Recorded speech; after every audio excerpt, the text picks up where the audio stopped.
We're talking New York Giants with NFL Network reporter Judy Battista. That interview is coming up next on the LockedOn Giants podcast. You are Locked On Giants, your daily New York Giants podcast. Part of the Locked On Podcast Network, your team every day.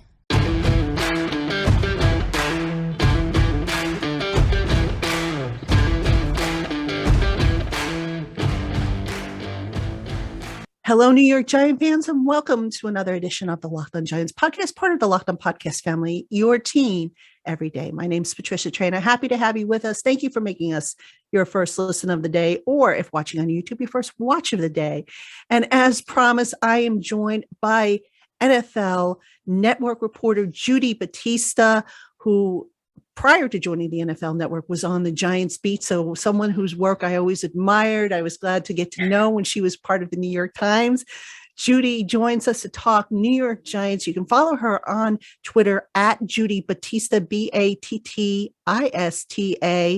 And Judy, thank you so much for joining me this morning. My pleasure. Great to see you. Yeah. It's my first day back from vacation, so I might be a little slow. You might have to carry. Well, you look nice and relaxed, so good for you. It's going to be a long season. It's going to be a long season, but it should be a fun one, I think, for the Giants. So, Judy, let's jump right in about the New York Giants. You know, we've heard the team in the springtime refer to the energy in the building. That's not really a new term, because we heard it with Joe Judge, we heard it with Ben McAdoo, we heard it even with Pat Shurmur. How do you think the energy in the building is different with this regime as opposed to past regimes? Well, I think it's the energy that comes from a clean slate and a true fresh start. I mean, look, for a lot of bad reasons, they had to tear things down and start over. But that, that sort of sense of renewal, I think, gives everybody, it's sort of like, when you spring clean, right? Like you clean out the closets and you're starting new. I mean, and so I think that that's what's giving them that energy. And there's also, I think a bit of an edge, right? Anytime you have a new coach and a new general manager, you have fresh sets of eyes on players that they're going to be making decisions about players that they don't have any emotional attachment to. So I think that always gives a locker room a little bit of an edge. People know that they are playing for their jobs. For new bosses, it's just like anytime you get a new boss, right? You feel like you got to prove yourself. And so I think that that's bringing some energy. But, you talk to Giants fans, even when you talk to Giants fans, there is energy and optimism. I think there's realism too, but I do sense that there's some feeling of like, okay, this is a fresh start and we're headed in the right direction. You mentioned that there's realism. Do you think right now that maybe everybody is just so excited because it's a new regime, it's not recycled, if you will, from, the organization, brand new set of eyes, as you mentioned. Do you think it's been difficult to kind of separate the fact that, yes, this team might be headed in the right direction, but we still don't know yet because there's still a lot of questions? I think that's normal in the off season for most teams. You have the high of the draft, especially in this case, because they had, the two very high first round picks. You have the excitement of a new coach, a new general manager in this case too. And I think what you said is true. Like this was a clean break from the past. I mean, the Giants organization does not do this kind of thing very often, where they blow everything up and start over. And that's what they did. And so I think there's excitement from that perspective. I do think, we need to be realistic about what this is going to be. I mean, they are rebuilding, and I think they're closer still to the beginning of a rebuild than they are to the end of it. Even I remember just chatting with John Mara at the owners meeting in March and talking about like, well, you have those two high draft picks, so that'll sort of jumpstart a rebuild. And he was like, it's the start, that's a start, but there's a lot of work to be done. And so I think we have to be realistic about where it's going to be by the end of the season and what this season is all about. But I do think there's always excitement coming out of an off season and going into training camp. You've got new players to see. You want to see what a new coach who brings in a new offense can do with the players. And, there's just that sort of feeling of like, okay, we're starting again. Let's see where we are. And in this case, let's see where we are and let's see what more we have to do. You mentioned John Mara. In the past, he said, I've got to be patient. And we know that the Giants have cycled through every 2 years a different head coach since Tom Coughlin, resigned. Why do you think we should believe that this time he's going to be more patient and give this current regime, especially the head coach, Brian Daboll, give him more than 2 years? Because I think John Mara knows that you cannot win in the NFL the way it's gone, when you're turning things over every 2 years. I mean, there's just no example ever of that working. And he knows that. I think he felt that the circumstances merited the changes when he had to make them.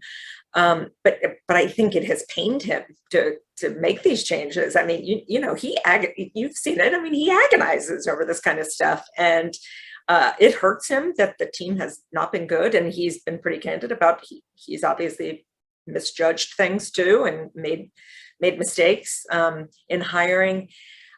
I think he will be patient. He knows he has to be patient. This is all new. And I think he also knows the sort of dire straits that the roster was in and, the bad salary cap situation. So he knows it's not a quick fix. It hurts him when the fans are angry.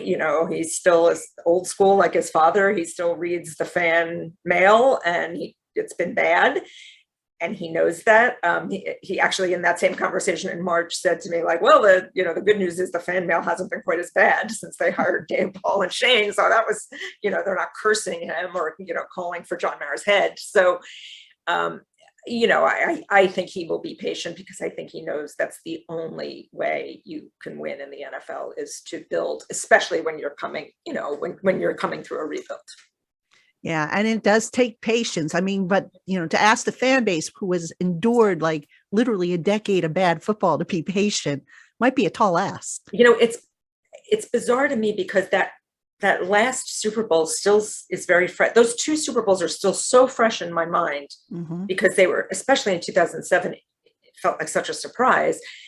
So they're still so fresh in my mind that when I think like that was a decade ago and the team hasn't really done much since then. That's shocking to me. I keep thinking, well, it's not that long ago. Why are fans so upset? And I was like, well, actually, yes, but that was a while ago now.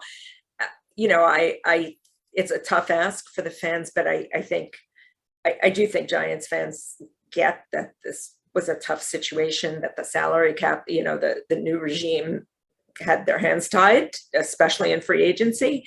And so it takes some time. I think Joe Shane said it the other day. I think I read it in Paul Schwartz's story that, they did the best with what they had in terms of free agency, but they could not overhaul the roster completely the way they may have wanted to in free agency. And they had the good draft picks, but you still have, they had to get rid of some players that you probably would have preferred to keep around. And obviously, we know the entire season is going to be about still evaluating what you've got, especially at the quarterback. And, you got to be patient. I mean, you've just got to work through this. And speaking of the quarterback, Daniel Jones, is there a more polarizing figure in recent Giants history? I mean, we look at Daniel Jones. John Mara came out this past, earlier this year. He said, we have done everything possible to screw this kid up. But, it's true. Yes, absolutely. It's true.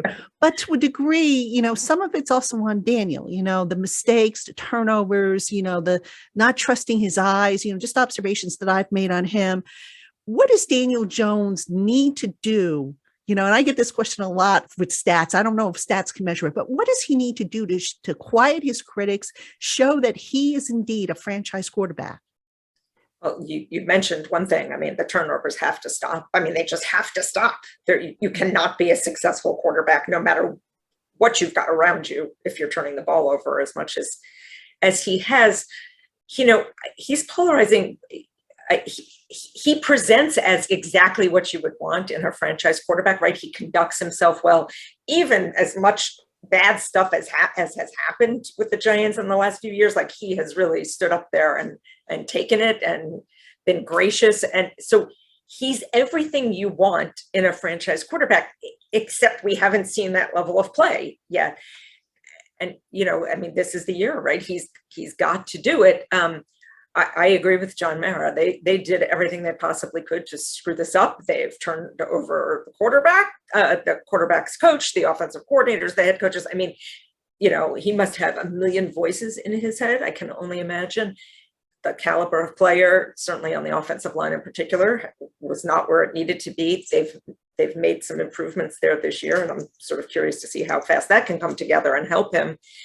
So I don't think it's been easy to get a true evaluation on Daniel Jones. Having said that, you just have to produce at some point. They're going to have to make a judgment. And as we said, Brian Daboll and Joe Schoen do not have any emotional attachment to Daniel Jones and to using that pick on him. So they're going to look at that, very clear-eyed. It's tough because certainly I don't think anybody would suggest that the offensive side of the roster is where you want it to be ultimately to judge a quarterback, but he's going to have to make do with what he's got. He's got better offensive weapons, certainly, than he's had in the past. He's got to do it. And number one is he's just got to stop with the turnovers. It's whatever the reason is, whether he's not trusting his eyes or he was concerned about the offense, whatever, it's got to stop. All right, Giant fans, we have more coming up on today's Locked On Giants podcast. But first, Built Bar is the protein bar that tastes like a candy bar, but without the calories and without the sugar. Most Built Bars contain about 130 calories, 4 grams of sugar, 4 net carbs, and 17 grams of protein, and they taste great. Built Bar offers 9 amazing flavors in nut and nut-free variety, plus a rotating limited time offering of different flavors that changes up every so many weeks. So head on over today to BuiltBar.com and see what their current flavor lineup looks like, and use our special promo code LOCKED15 to save 15% off your first order. Again, that code is LOCKED15, LOCKED15 for 15% off at BuiltBar.com. Do you think maybe a little too much is being asked of Brian Daboll and Mike Kafka, given the success that Daboll had with Josh Allen in Buffalo? People have got to remember, Josh Allen and Daniel Jones, 2 very different quarterbacks, 2 very different people. But yet a lot of people are like, Daboll had success up in Buffalo with Josh Allen. He could do the same thing with Daniel Jones. Do you think maybe that's a tad unrealistic or how do you see that whole thing? Yeah, first of all, Josh Allen has become like this Paul Bunyan-esque figure in the NFL, right? Like we all look at it like, whoa. I think asking anybody to be like Josh Allen is sort of asking, like, when you say like he could be the next Patrick Mahomes. No, there's one of them. Brian Daboll came to the Giants because of his work with Josh Allen. That is why he was a highly sought coaching candidate this year. I think he's going to do a little bit more with the offense and with Daniel than what we've seen. Yeah, I think, Daniel's got some of the qualities that Josh Allen has. He's mobile, he's big. So I think, you might see a little bit more of that. I do think we're probably going to see a little bit more creativity in the offense, certainly just the little snippets we saw in the offseason where, they had Saquon split out and you're moving him around. So I think we're going to see more of that, more creativity and ingenuity in the offense. But yes, I think you can't say, first of all, Brian Daboll had Josh Allen for more than 1 year, right? Josh Allen is further in his career. They have had better talent around Josh Allen than the Giants have around Daniel Jones. Let's be clear about that. Okay. So to ask Brian Daboll in 1 year, can you turn Daniel Jones into Josh Allen, please? Come on. But I do think that the ask is, can you get the best out of Daniel Jones, given what you've got right now, so that you can get a fair evaluation and make the big decision at the end of the year? Yeah. And that's realistic. That's fair. The other thing we talk about with Daniel Jones is this kind of recklessness he plays with. The injuries, takes off as a runner, wants to show he's tough. He'll lower his shoulder. He hasn't quite learned how to slide. And I had asked him in the spring, I said, what are you doing to better protect yourself? And he kind of gave me an answer. He's like, well, watch film and et cetera, et cetera. And I'm thinking, how do you watch film to protect yourself? You either slide or when to quit. How do they address that with him? Because he is a very competitive person. And do you think that maybe that competitive streak in the past from him was more of a result of him saying, gosh, I got to make a play because gotta if do I it. don't, Yeah. no one else Yeah. will. I first of all, you don't want to make him too cautious, right? That's the opposite problem. So you want to keep that little bit of recklessness because he is mobile. Right, the highlight is that big run. So you don't want to remove all of it. This, I feel like, happens with every young mobile quarterback. Is there's a point where you're like, wow, this is amazing, awesome. And then, the coaching staff is like, except you're getting hit too much. We've got to rein that in. Patrick Mahomes, not to bring him up again, but like same thing, right? Like he was getting hit. Well, sometimes you gotta play in the pocket a little bit more. That's the fine line.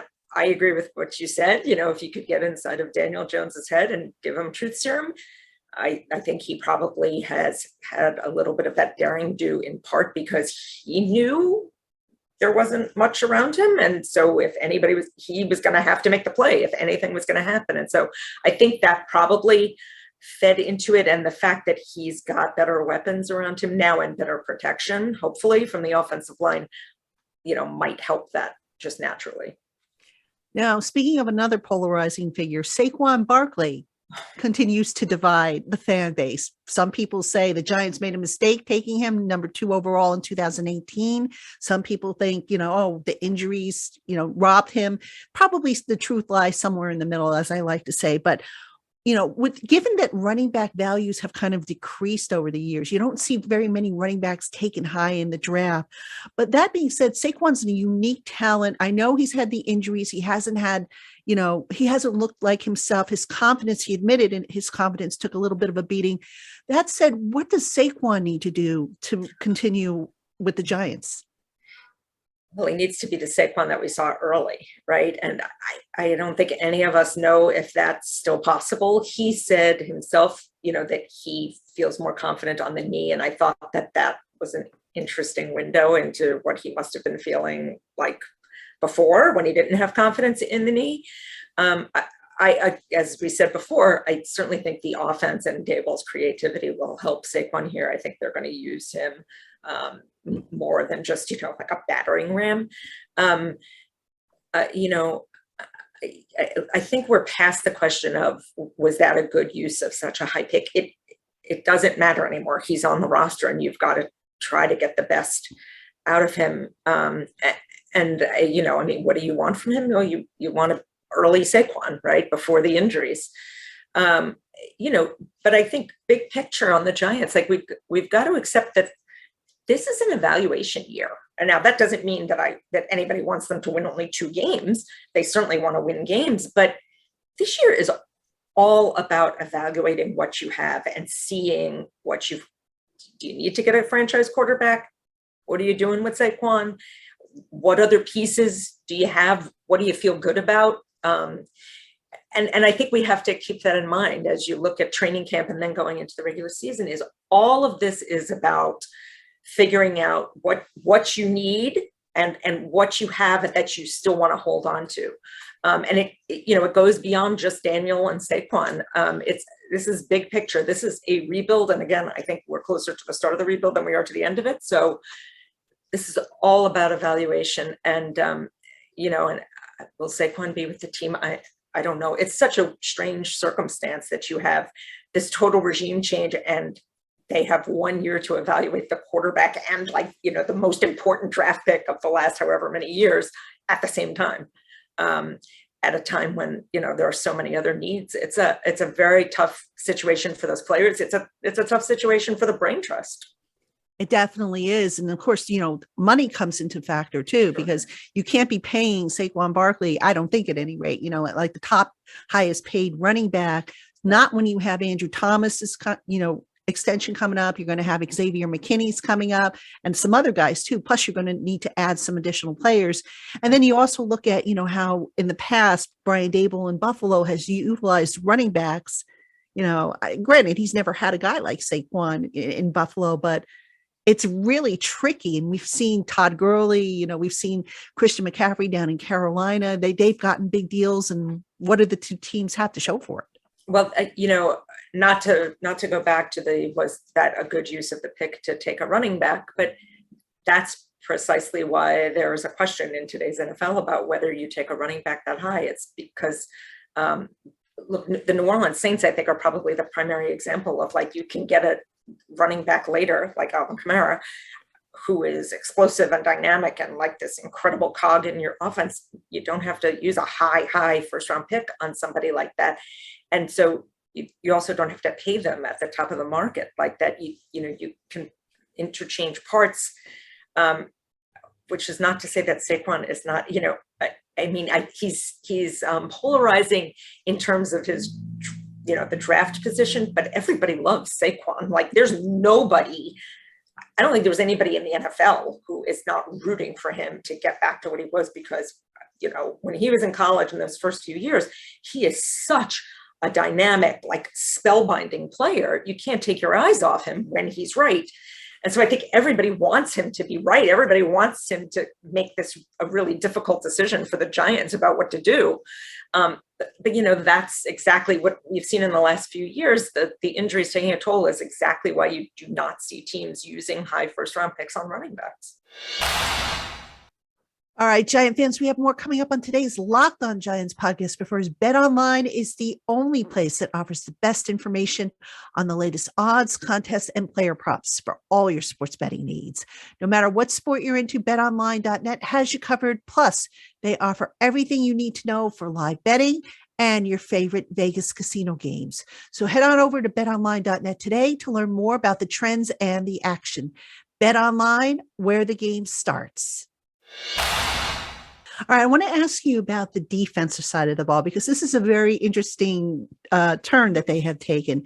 I want to start with the pass rush, because in the past, you look at the 1986 team, the 1990 team, the 2007 team, the 2011 team, the 4 Super Bowl teams, they all had one thing in common, and that was a dynamic pass rush, at least 3 deep, sometimes 4 deep. The Giants this past April drafted Kayvon Thibodeau to add to that pass rush. Do you think they finally had themselves a legitimate Batman Robin type of setup in their pass rush? Gosh, that would be awesome. I hope so. I love Kayvon Thibodeau. I think he was, it's a great pick. And I think he's, for people who are concerned about his personality, I think he's got the perfect personality for the job he has and for the market he's in. It's going to be fine. You're right. I mean, that has always been the bedrock of Giants championship teams, was the pass rush. And they have not had that consistently enough. There's just no question they needed to upgrade that. And look, I think one thing that came out of minicamp is he's going to be on the field, right? We got to get him on the field and see him go. But I do think they have upgraded that. That has become, the pass rush is so important because of the dynamic level of players on the offense that you're going to face.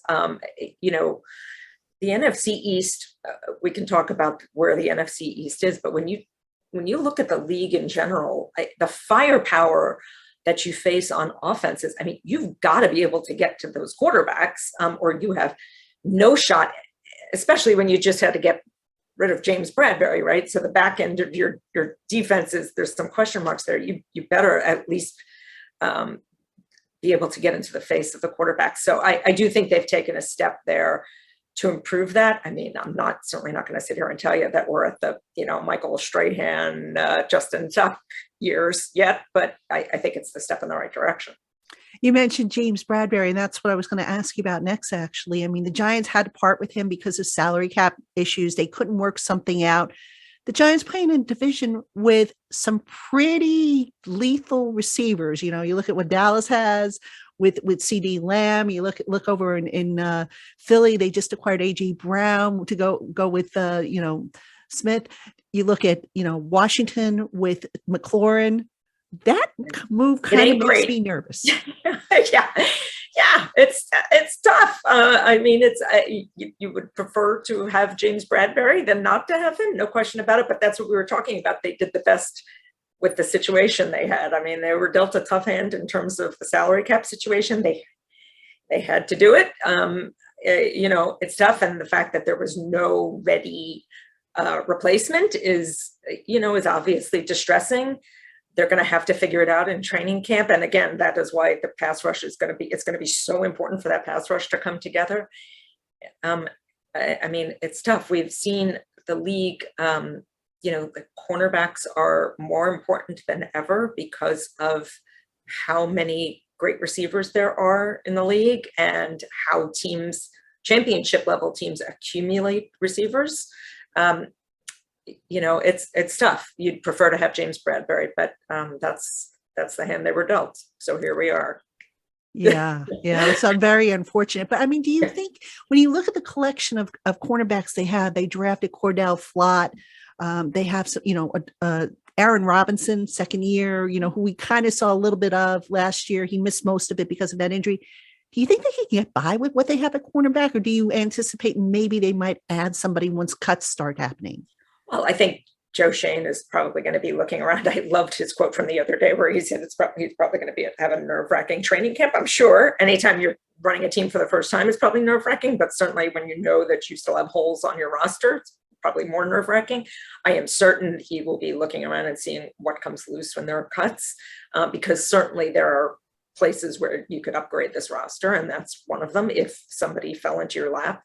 But otherwise you're just going to have to get by and hope that the front part of your defense can create enough pressure so that quarterbacks and receivers can't tee off. But that's part of a rebuild. I mean, you just can't plug all of the holes in one off season, and that's a hole that's going to have to be plugged at some point down the road.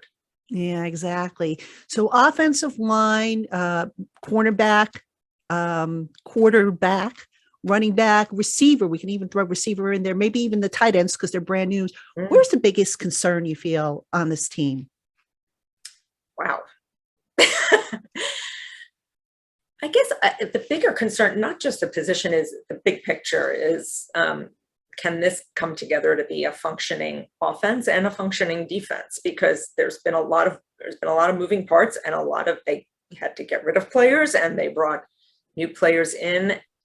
In some cases, they upgraded. It's a new offense.